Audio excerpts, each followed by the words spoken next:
Welcome to Telugu one. నేను మీ anchor Sarath. ఇవాళ నందమూరి కళ్యాణరామ్ గారు, విజయశాంతి గారు నటించిన Arjun son of Vyjayanthi movie release అయింది. అండ్ మూవీకి ఎలా ఉంది ఏంటి అనేది రివ్యూ మనకి చెప్పడానికి వేణు బిక్కి గారు ఉన్నారు, సీనియర్ జర్నలిస్ట్. సార్ నమస్తే సార్. నమస్తే సార్. సార్ ఎలా ఉంది సినిమా?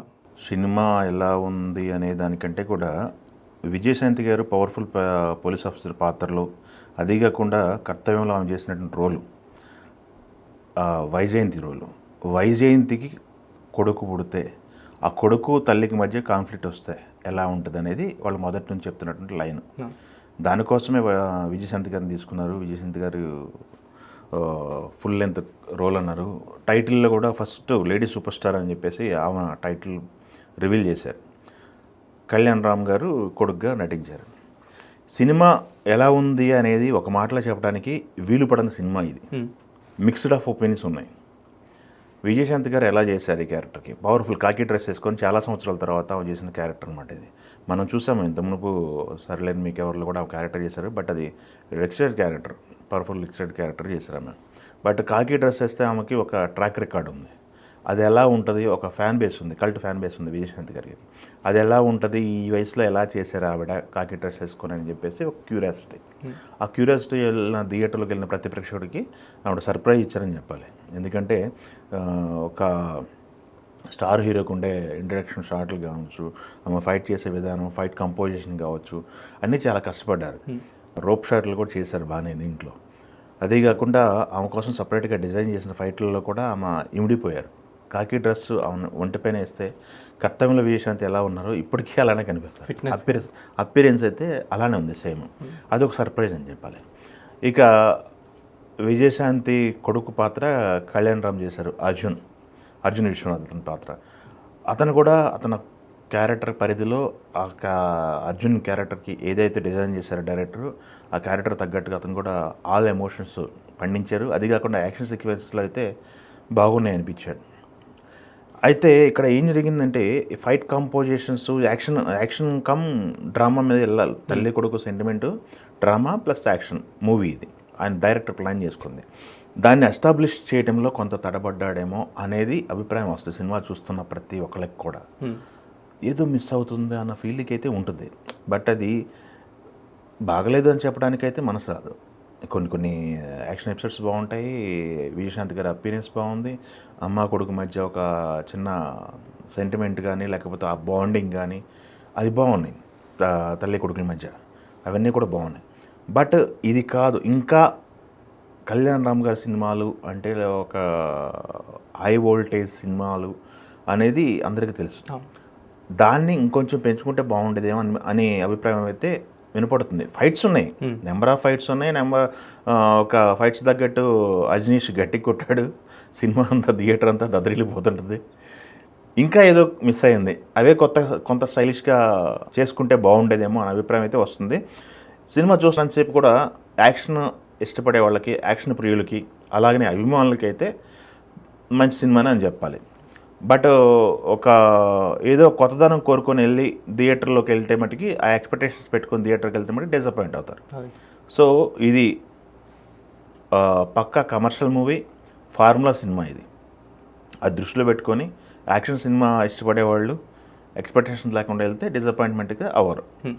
ఎక్స్పెక్ట్ చేసుకొని వెళ్తే మటుకు డిసప్పాయింట్ అవుతారు.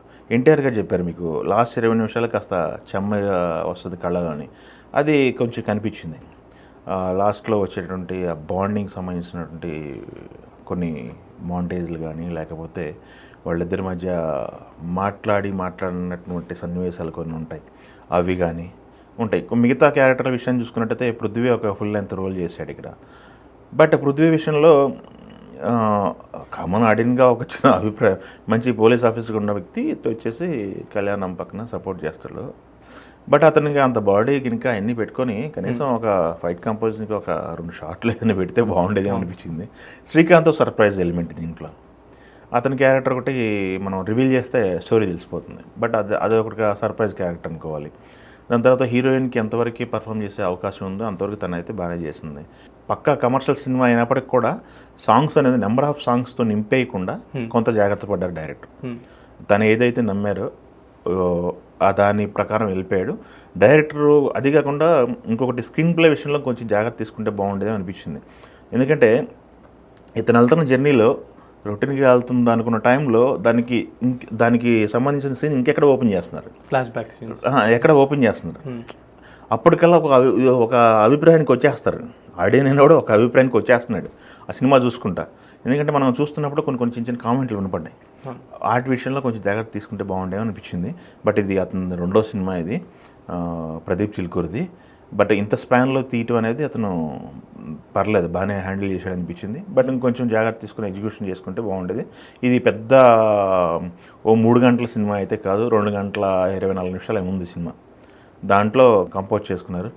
ఈ లొకేషన్స్ అన్నీ బాగున్నాయి, ప్రొడక్షన్ వాల్యూస్ బాగున్నాయి. కళ్యాణం సినిమాకి ఎంతవరకు ఖర్చు పెట్టాలో అంతవరకు ఖర్చు పెట్టారు, అది బాగుంది. రామ్ ప్రసాద్ ఫోటోగ్రఫీ బాగుంది. కళ్యాణం కొత్తగా కనపడుతున్నారు, అందంగా కనపడుతున్నారు. విజయశాంతి గారు కూడా ఆ రకంగా కనిపించారు. వాళ్ళు కూడా కష్టపడారు, వాళ్ళ కష్టం కనపడుతుంది. అయితే ఇప్పుడు హాలిడేస్కి వచ్చారు అంటే మాస్ ఆడియన్స్కి వీళ్ళకి ఎంతవరకు రీచ్ అవుతుంది అనుకుంటున్నారు సినిమా? అదే ఇప్పుడు హాలిడేస్ అనేది ఇది ప్లస్ మైనస్, లేకపోతే హాలిడే ట్రిప్కి వెళ్తున్నారు జనాలు, ఏం చేస్తున్నారు అనేది పెద్ద క్వశ్చన్. నిన్న ఒక డైరెక్టర్ మాట్లాడుతూ స్టేజ్ మీదనే అతను ఓపోయాడు, సినిమాలకి ఎవరు రావట్లేదు థియేటర్లు కనిపించి. త్రినాథరావు ఎక్కిన చాలా డిసప్పాయింట్ అవుతున్నారు, డిసప్పాయింట్ పొజిషన్లో ఉన్నాయి థియేటర్లు సెకండ్ షోలు ఫస్ట్ షోలు క్యాన్సిల్ చేసుకుంటున్నారు అని చెప్పేసి మాట్లాడుతున్నారు ఆయన. బట్ ఈ సినిమా థియేటర్కి పుల్ చేస్తుందా, అంత ఫోర్స్ఫుల్గా ఉందా లేదా అనేది ఈరోజు అయితేగా మనం చెప్పలేము. ఈరోజు ఫ్రైడే, ఈ రోజు నుంచే మనకి పిల్లలకి హాలిడే స్టార్ట్ అవుతున్నాయి. సో ఈ రోజు నుంచి క్రౌడ్ పుల్లింగ్ ఎలా ఉంటుంది, సాటర్డే సండే ఈ 3 రోజులు, అది కాకుండా ఫ్యాన్స్ ఎలా రియాక్ట్ అవుతారు అనేది ఒకటి చూసుకోవాలి మనకి. ఫ్యాన్స్కి అయితే నాకు తెలిసి వాళ్ళు ఇష్టపడే ఎలిమెంట్స్ అయితే ఉన్నాయి దీంట్లో. అంటే టైటిల్ జస్టిఫికేషన్ జరిగిందా sir? Arjun son of Vyjayanthi మీద వెళ్ళారు కదా, అవును. ఆ టైటిల్ జస్టిఫికేషన్ జరిగిందా, సెంటిమెంట్ కానీ? మా సినిమా అంతా కూడా నడిచింది దాని చుట్టూనే కదా. ఒక తల్లి కొడుకు మధ్య కాన్ఫ్లిక్ట్, మధ్యలో ఒక విలన్, వీడు ఎందుకు మారాల్సి వచ్చింది, ఐపీఎస్ అవ్వాల్సిన కుర్రోడు ఎందుకు కత్తి పట్టుకోవాల్సి వచ్చింది, ఆ జస్టిఫికేషన్ అనేది దీంట్లో ఇవ్వడం జరిగింది. అది ఆడియన్ కన్వే అయింది. బట్ విలన్ సంబంధించి ఎప్పుడైనా ఒక హీరో క్యారెక్టర్ ఎలివేట్ అవ్వాలంటే ప్రతి నాయకుడు కొంచెం బలంగా ఉండాలి. బలంగానే ఉన్నారు, కాకపోతే అతని నుంచి రాబట్టుకునే ఎమోషన్స్ కొంచెం ఉంటే బాగుండేది అనిపించింది సినిమాలో. కాకపోతే 2 గంటల 24 నిమిషాలు కూర్చొని అయితే ఓకే, యాక్షన్ సినిమాలు ఎంజాయ్ చేసేవాళ్ళు ఫ్యాన్స్ అయితే ఎంజాయ్ చేయొచ్చు. మనం చెప్పదలుచుకుంది అది బాటమ్ పాయింట్. ఇక బయటకి వచ్చిన తర్వాత డిస్కషన్ చేసుకున్న దాని గురించి, అది ఒక హాంటింగ్ గానో ఒక 2-3 రోజులు మనం వెంటాడే సినిమానా అట్లా కాదు, పక్కా కమర్షియల్ సినిమా ఇది. సో కమర్షియల్ ఫార్ములా ఇష్టపడేవాళ్ళు ఫ్యాన్స్, యాక్షన్ సినిమాలు ఇష్టపడేవాళ్ళు కూర్చొని సరదాగా చూసుకోవచ్చు. అది